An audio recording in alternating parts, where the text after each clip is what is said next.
जी अस्सलाम वालेकुम जी, उम्मीद करता हूँ आप सब खैरियत से होंगे। अच्छा जी, हम फंडामेंटल एनालिसिस कर रहे हैं ओजीडीसी का। तो पिछली वीडियो में हमने इसका एनालिसिस किया था, इसकी ईपीएस का, और इसको हमने एक स्कोर दिया था।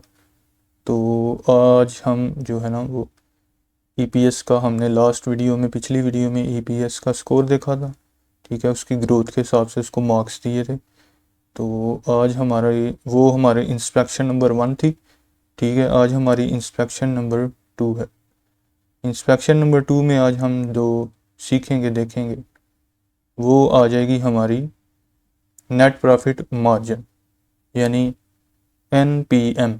तो यहाँ हम लिख लेते हैं एनपीएम, नेट प्रॉफिट मार्जिन को आज हम देखेंगे। ये उसका स्लैब है और उसका स्कोर देखते हैं कि क्या बनता है। तो ये ओजीडीसी की कंसोलिडेटेड स्टेटमेंट ऑफ प्रॉफिट और लॉस है। ये आपने इसकी ओपन कर लेनी है, फुल ईयर एंड की, फॉर द ईयर एंड। ठीक है, 2025, और यहाँ से हम डाटा लेते हैं इसका। तो नेट प्रॉफिट मार्जिन ये एक प्रॉफिटेबिलिटी रेशो है, जो ये बताता है कि कंपनी अपनी टोटल सेल्स में से, ठीक है, आखिर में कितना नेट प्रॉफिट बचा पा रही है। ठीक है, यानी सब एक्सपेंसेस, टैक्स, इंटरेस्ट, सूद वगैरह निकाल कर, तो वो कितना अपना नेट प्रॉफिट बचा पा रही है। ठीक है, अपनी टोटल सेल्स में से। तो इसको ये कहते हैं नेट प्रॉफिट मार्जिन, के कितना मार्जिन बचा सेल्स में से। ठीक है, अपने एक्सपेंसेस, टैक्सेस वगैरह निकाल के, तो कितना नेट प्रॉफिट बचा है। इसका फार्मूला देख लेते हैं। नेट प्रॉफिट फॉर जो है वो प्रॉफिट फॉर द ईयर जो है उसको डिवाइड करेंगे सेल्स पे, मल्टीप्लाई 100 करेंगे, तो ये हमारी नेट प्रॉफिट मार्जिन निकल आएगी। तो अभी ओजीडीसी की हम देखते हैं कि 2025 में क्या थी। ठीक है, तो 2025 मैंने ओपन कर लिया। इसमें ये इसका प्रॉफिट फॉर द ईयर था, ये वाली अमाउंट।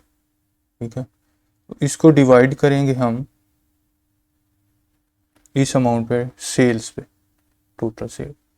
इस अमाउंट को, प्रॉफिट फॉर द ईयर को, सेल्स पर डिवाइड करके मल्टीप्लाई बाय 100 किया, तो ये 42.35 जो है ना वो इसकी परसेंटेज आ गई, ग्रो मार्जिन आ गया इसका 2025 में। इसी तरह 2024 में अगर हम प्रॉफिट को सेल्स पे डिवाइड करेंगे, मल्टीप्लाई 100 करेंगे, तो 45.07% आ। ठीक है, तो अभी हम देखते हैं कि समरी इसकी ये बनी कि मतलब 2024 में कंपनी की नेट प्रॉफिट मार्जिन 40.507% थी। ठीक है, और 2025 में गिर कर 42.35% रह गई। ठीक है, तो ये चेंज क्या आया, -6.04%। तो अब हम इसको मार्क्स देते हैं। ठीक है, पहले देख लेते हैं कि ये किस स्लैब में आता है। तो -6 से लेके -10% तक इसके -2 मार्क्स बने। तो हम अपनी टेबल शीट में नेट प्रॉफिट मार्जिन के मार्क्स लिख लेते हैं -2।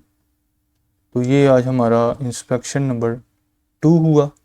कल हमारी पिछली वीडियो में इंस्पेक्शन नंबर 1 था ईपीएस का, और नेट प्रॉफिट मार्जिन को हमने देखा कि वो कैसे निकालते हैं।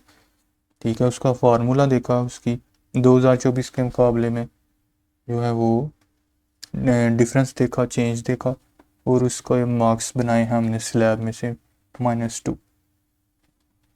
तो अब हम कल इंशाल्लाह ताला अगली वीडियो में तीसरा जो है वो उसका देखेंगे, कि तीसरा इंस्पेक्शन टूल को देखेंगे।